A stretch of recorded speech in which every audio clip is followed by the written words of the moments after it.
দেখেছেন কি হৃদয় বিদারক, আঁখোं में आंसू आ गया। আসে নাই আসু আসে নাই। আচ্ছা এডিটর সাহেব কান্দন তো আসছে না, আপাতত আমার আপনি এনে কান্দে দেন না। হচ্ছে হচ্ছে হারাম জাদা রিক্সাওয়ালা সাজিছু, তোর রিক্সা তোর পুচ্ছে দিয়ে হান্দাই দিমু। এর নাম আশরাফুল খান। এই যে দেখেন ছাত্রলীগের খিলক্ষেত 43 নাম্বার ওয়ার্ড শাখার সহসভাপতি, যার নাই কোনো গতি সে হয় সহসভাপতি। এইটা সাহেব দেখান, ওর কাজ কামগুলো দেখান না। ওই যে সহসভাপতি সেটাও দেখান, দেখেন না ওর আওয়ামী লীগের কাজ কাম। ওই যে রিক্সাওয়ালা সাজিছে, কত বড় মিথ্যা কথা কয়। সেনাবাহিনী ওরে ধরেন, আগে রিক্সালি ঘর খায় সিধা করে দেন, আর রিক্সাওয়ালা ভাইয়েরা যার তার কথায় নামেন না রাস্তায়। সমস্যা আছে, আমরা তো আছি। কে যেন রিট করিছে ব্যাটারি চালিত রিক্সা বন্ধ করার জন্য। প্রধান বিচারপতি, এটা আপনারে কইতেছি, এইসব রিট পিট যেন গ্রহণ করা না হয়। এই সমস্ত দরিদ্র বিরোধী পদক্ষেপ শুরুতেই বন্ধ করে দেওয়া উচিত। ব্যাটারি চালিত রিক্সা থাকবে, কেউ এটা বন্ধ করতে পারবে না, কারো ক্ষমতা নাই, কেউ যেন বন্ধ করার চেষ্টা না করে। ব্যাটারি চালিত রিক্সা বন্ধ করলে আমি করলে ঢাকা শহরে তো আগুন জ্বালায় দিব, আদালতেও আগুন জ্বালিয়ে দিব। আগে সাবধান করে দিলাম, যুক্তি তর্ক পরে শুনবো, আগে আগুন জ্বালাবো তারপরে যুক্তি চুক্তি। ফাজলামও বন্ধ করবেন। এটা যেহেতু আদালত দিয়ে করিচ্ছে সেজন্য আপনাকে কইলাম, আপনাকে রেসপেক্ট করি, আমাদের কথাটা রাখবেন। এটা আপনি না করিয়া যদি প্রফেসর ইউনুস করতো তাহলে প্রফেসর ইউনুস রে কইলাম নি, আপনাকে কইলাম এই সমস্ত ফাজলামি যেন না চলে। যাই হোক, আমার গতকালের এপিসোড নিয়ে আসি। আর নতুন একটা ঘটনা ঘটিছে, নির্বাচন কমিশনার নিয়োগ দিছে। ক্যাঙ্কা হইলেও সে নির্বাচন কমিশন আমাদের আশা আকাঙ্ক্ষা কি পূরণ করবে পারবি আমার ক্ষুদ্র ভ্রাতা আর ভগিনীদের, সেটা প্রশ্ন। আসেন সেটা নিয়ে আলাপ করি। আমার আগের এপিসোডে খলিল ভাই নিয়োগ নিয়ে কইছিলাম, তো আমার দর্শকেরা অভূতপূর্বভাবে খলিল ভাইকে অভিনন্দিত করেছে। অনেকেই বলছেন যে আপনার তিনি গুরুজন, আমাদেরও গুরুজন। আবার বলছে কেউ কেউ আপনাকে অনেকদিন পর খুশি দেখা আমাদেরও ভালো লাগিছে। আজকের এপিসোডে দেখেন দেখেন খুশি লাগে কিনা। আমার দর্শকদের হাসি কান্না সুখ দুঃখের সাথী হয়ে যেতে পারছি, এটা আমার পরম পাওয়া। দুনিয়াতে অল্প মানুষের ভাগ্যে এটা ঘটে। আমি ভাগ্যবান, আপনাদের অকৃত্রিম ভালোবাসায় সিক্ত হয়েছি। দেখেন পরম করুণাময়ের কত দয়া, আমার মতো একজন অকৃতি অধমকেও কম করে কিছু কিন্তু দেন নাই। আমি শুধু একটাই প্রার্থনা করি, আপনাদের এই ভালোবাসার জন্য যোগ্য হয়ে ওঠার শক্তি খোদা তাআলা আমারে দেন। প্রফেসর ইউনূস, আপনিও দেখেন বাংলাদেশের মানুষ কিন্তু খুব বেশি চায় না, চায় যেন এই সরকার সফল হোক। কিন্তু এই সরকার পণ করিছে ওই সফল হবি না। আমরা তো চাই সারা দেশ উল্লাস করতে, এক একটা উপদেষ্টা নিয়োগ হলে সারা দেশ উল্লাসে ফাইটা পড়বে, আনন্দিত হবে, ভরসা করবে, আশা করবে, দোয়া করবে। কিন্তু তারা পণ করিছে আমাদের উল্লাস করতে দেবে না। শহীদুল আলম কোন দিক থেকে মোস্তফা সরোয়ার ফারুকের চাইতে কম? প্রফেসর ইউনূস আপনি নিজেই বলেন, যে কোনো প্যারামিটারে শহীদুল আলম ফারুকের চাইতে 1000 গুণ শ্রেষ্ঠ। তাও শহীদুল আলম হয় না সংস্কৃতি উপদেষ্টা, হয় ফারুকি। এত সমালোচনা, তাও প্রফেসর ইউনূস আপনি তারে রাখিছেন। এই কারণেই আমরা অল্পতেই খুশি হয়ে যাই। একটু পাইলাম, আমাদের নিজেদের পাওয়া না, আপনারই পাওয়া। ডক্টর খলিল আপনারই সহকর্মী, আমার গুরুজন কিন্তু আপনার তো সহকর্মী। আমাদের জীবনে আনন্দ আর সুখের উপলক্ষগুলো খুব সামান্য, তাও আশায় বুকবাদী। আর একটা ভালো নিয়োগের খবর জানাই, নতুন আইজিপি হয়েছেন বাহারুল আলম সাহেব।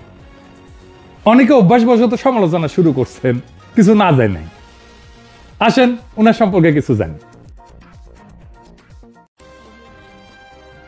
গত 5 বছর ধরে উনি ফ্যাসি বিরোধীদের সাথে কাজ করছেন। উনি একজন MBBS doctor, Mymensingh medical college থেকে পাশ করছেন। ম্যাট্রিকে মানে এসএসসিতে ঢাকা বোর্ডের ফার্স্ট হয়েছিলেন। সরকারি চাকরি শেষ হওয়ার পরে আইসিডিডিআরবিতে হসপিটালসের প্রধান হিসেবে কাজ করছেন। গণ অভ্যুত্থান চলাকালে 18 জুলাই থেকে মহাখালী রেল ক্রসিং থেকে সেতু ভবন পর্যন্ত পুরো রাস্তা দিনের পর দিন দখলে রাখছিল যেই ছাত্র শ্রমজীবী সংগ্রামী বীর জনতার তরুণ কিশোরেরা তাদের চিকিৎসার জন্য আইসিডিডিআরবির হাসপাতাল 24 ঘন্টা খোলা রাখছিল কে? বিরামহীনভাবে যারা কাজ করছিল, যারা চিকিৎসা দিছিল এবং লুকায় রাখছিল, সেই সমস্ত স্বাস্থ্যকর্মীর নেতৃত্ব দিছিল কে? বাহার ভাই, আমাদের প্রিয় বাহার ভাই। অভিনন্দন বাহার ভাই, আমাদের শুভকামনা থাকবে আপনার জন্য। ভেঙ্গা পড়া পুলিশ বাহিনী একজন বিপ্লবের সাথীকে তাদের নেতা হিসেবে পাইছে। আমি কনফিডেন্ট পুলিশ বাহিনীর সাথে জনগণের দূরত্ব কমবে। বাহার ভাই, আপনি দেখছিলেন কিনা জানি না, আমি পুলিশ পুনর্গঠন নিয়ে 2টা ভিডিও করেছিলাম। দেখতে পারেন, নাও দেখতে পারেন, না দেখলে ক্ষতি নাই। যদি দেখে নেন তাহলে খুশি হব। আপনি দেখবেন পুলিশের কোনো গুণগত পরিবর্তনে আমার কোনো সাহায্য, কোনো পরামর্শ যদি দরকার পড়ে, আপনার এই ছোট ভাই সবসময় থাকবে।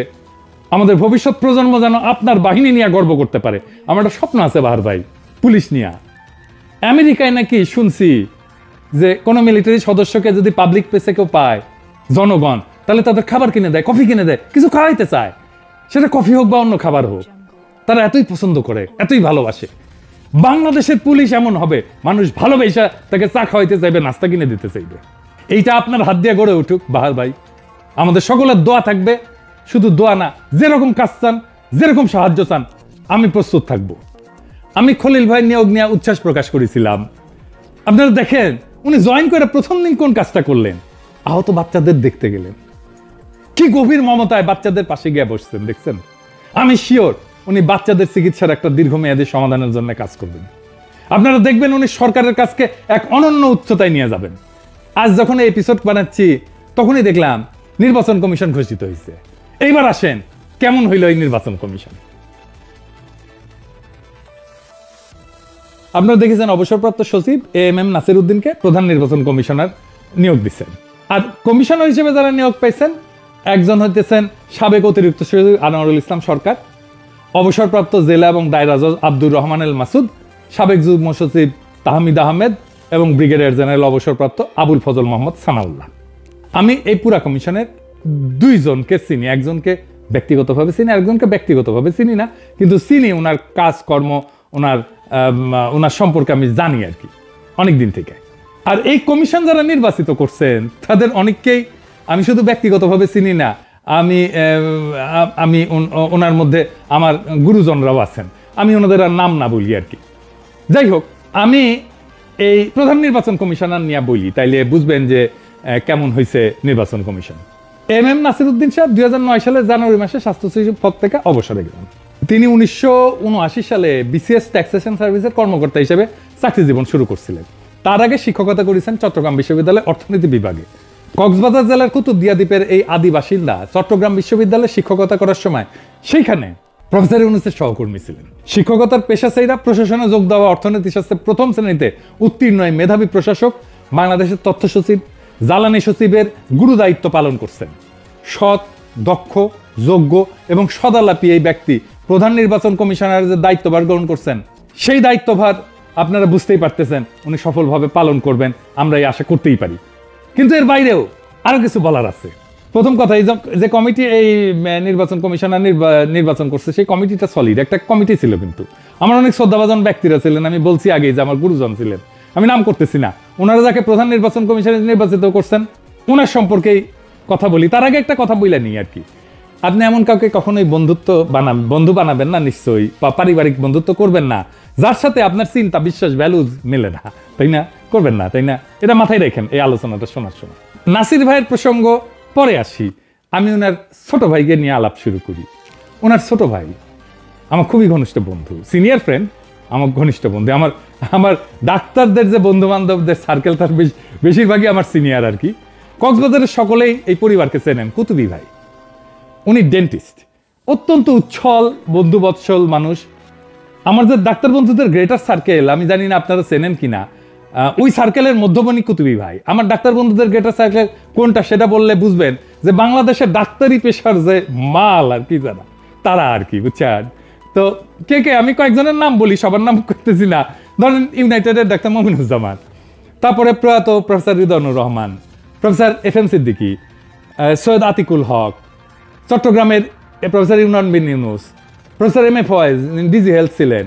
তারপরে এর মধ্যে আমার ইভেন শিক্ষকেরাও ছিলেন যারা মেডিকেল কলেজে আমার শিক্ষকতা করছে, যেমন ধরেন জলিল স্যার, প্রফেসর জলিল, তারপরে প্রফেসর রফিকুদ্দিন, ওনারাও এই সার্কেলের মধ্যে ছিলেন। মানে আমার শিক্ষক আমার বন্ধু হয়ে গেছিলেন।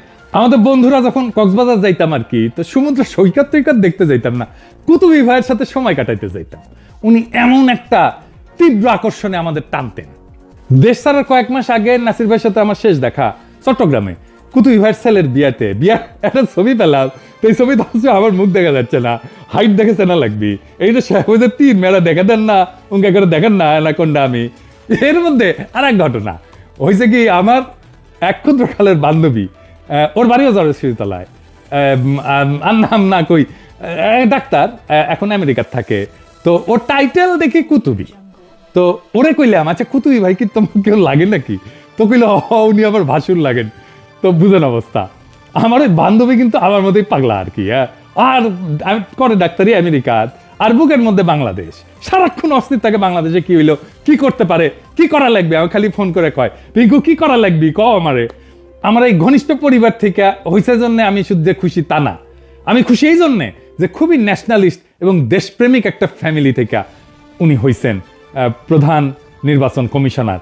এবং উনার কমিটমেন্টের ব্যাপারে কোথায় ওনার কমিটমেন্ট সেইটা বোঝানোর জন্যই আমি এত কিচ্ছা কাহিনী কইলাম, বুঝছাও। এবার আসেন ব্রিগেডিয়ার জেনারেল অবসরপ্রাপ্ত আবুল ফজল মোহাম্মদ সানাউল্লাহরে নিয়ে বলি। উনি কিন্তু আমার পরিচিত না, ওনার সাথে আমার কখনো দেখা হয়নি। উনি সোডা অনার পাইছিলেন, 18 লং করছে, ভেরি ব্রাইট সেনা অফিসার, আর্মি চিফ হওয়ার ম্যাটেরিয়াল উনি।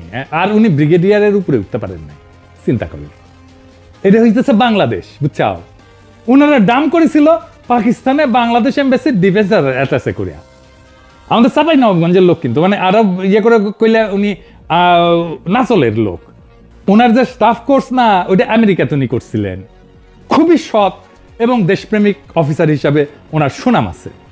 তখন কইবেন যে উনারে এত জানলেন কেমনে? আমার যে বন্ধু বান্ধব আছে না আর্মির মধ্যে, তো ওই আমার বন্ধু বান্ধবদের সাথে একসাথেই উনি থাকেন আর কি। তো আমার বন্ধু বান্ধবদের খুবই ঘনিষ্ঠ আর কি, সেই সূত্রে আমি উনার সম্পর্কে জানি। তো যাই হোক, অনেকে বলেন যে দেশে ভালো লোক নাই, কথাটা কলে ঠিক না। ভালো লোক, দক্ষ লোক অনেক আছে। এই গত 15 বছরে সব দক্ষ লোককে, সৎ লোককে, দেশপ্রেমিক লোককে সাইজ করা হয়েছে, বুঝাও। হয় মেরে ফেলা হয়েছে, দেশ থেকে তারাই দেওয়া হয়েছে, নয়তো এইভাবে দাম করা হয়েছে, তার ক্যারিয়ার ধ্বংস করে দেওয়া হয়েছে। প্রফেসর ইউনূস মাঝে মাঝে ফারুকিন নাগান মালগুলারে না ঢুকাইলে আমরা নিশ্চিন্ত থাকলামই নি। তা এগুলো নিয়ে প্রশংসা যাই করি, আইজি, তারপরে প্রধান নির্বাচন কমিশনার, নির্বাচন কমিশন, এনাদের নিয়ে প্রশংসা যাই করি না কেন, ফারুকের বিরুদ্ধে গেলে প্রতিবাদ অব্যাহত থাকবে। পরের ভিডিও দেখবেন ক্যাঙ্কা প্রতিবাদ আমরা করব। এরপরে আমরা ফারুকিরা প্রতিরোধ করা শুরু করব। ওর প্রত্যেকটা দিন কাটবে আতঙ্কের মধ্যে, কয়া দিলাম, আগে থেকেই কয়া দিলাম। তবে নির্বাচন কমিশনকে আমরা আগলায় রাখবো। আমরা নিশ্চিত এই নির্বাচন কমিশন আমাদের কাঙ্ক্ষিত অবাধ সুষ্ঠু নির্বাচন উপহার দেবে। আবারও আমরা অনেক দিন পরে উৎসব কইরা নির্বাচনে অংশ নেব। ধ্বংস হয়ে যাওয়া নির্বাচন কমিশনকে ধ্বংসস্তূপ থেকে আবারও গড়ে তোলায় দেশবাসীর সম্পূর্ণ সহযোগিতা থাকবে। আর আপনারা তো জানলেনই, প্রধান নির্বাচন কমিশনার পিনাকির গুরুজন, পিনাকি দাদার গুরুজন যেন যথাযথ সম্মান আর সহযোগিতা পায়, এটা নিশ্চিত করার আহ্বান জানাই গেলাম। আর নাসির ভাই, শুভকামনা থাকলো। আর যদি কখনো মনে করেন আমরা অনলাইনে কোনো ধরনের সাহায্য করতে পারি নির্বাচন কমিশনকে, দেশে এবং বিদেশে, যেমন ধরেন ভোটার রেজিস্ট্রেশনকে এটাকে উদ্বুদ্ধ করা, ভোট কেন্দ্রে আসা, ভোটে কারচুপি না করার ব্যাপারে প্রচারণা চালানো, যেইটা বলেন, জনগণকে জানানোর বিষয়ে, নির্বাচনে গণসম্পৃক্তি বাড়ানোর বিষয়ে শুধু একবার বলবেন আমাদেরকে, শুধু আওয়াজ দিবেন, হুকুম দিবেন, আপনি বান্দা হাজির থাকবে। সরকারে যাদের আমরা অপছন্দ করি, এমনি করি না, কারণ আছে, কারোর সাথে কোনো ব্যক্তিগত ঝগড়া নাই করে। সেই জন্য প্রফেসর ইউনূস আপনারা একটা রিকোয়েস্ট করি, খোদার দোহাই লাগে, এমন কাউরে নিয়োগ দিয়েন না যাদের পিছনে আমাদের ক্রিয়েটিভ এনার্জি খরচা করতে হয়। আমরা যাদের অপছন্দ করব না তাদের জান কলে কালা কালা করে দিব, কিন্তু যাদের আমরা পছন্দ করব, যাদের গ্রহণ করব, তাদের আমরা হৃদয়টা তুলে দেব। তার প্রমাণ আমরা রাখলাম, আপনি দেখলেন। আশা করি ভবিষ্যতে আমরা এমন উল্লাস কইরা আমাদের সরকারের গুরুত্বপূর্ণ পদের লোকদের গ্রহণ করতে পারি যেন। ধন্যবাদ দিলাম প্রফেসর ইউনূস আপনারে। অন্তত এই 2টা দিন আমার খুশিতে কাটলো, শুধু আমার না, জনগণেরও খুশিতে কাটলো। আগামী দিনগুলো যেন খুশিতে কাটে, এই কামনা জানাই গেলাম প্রফেসর ইউনূস আপনারে। ধন্যবাদ আপনারে আবারও। ইনকিলাব জিন্দাবাদ।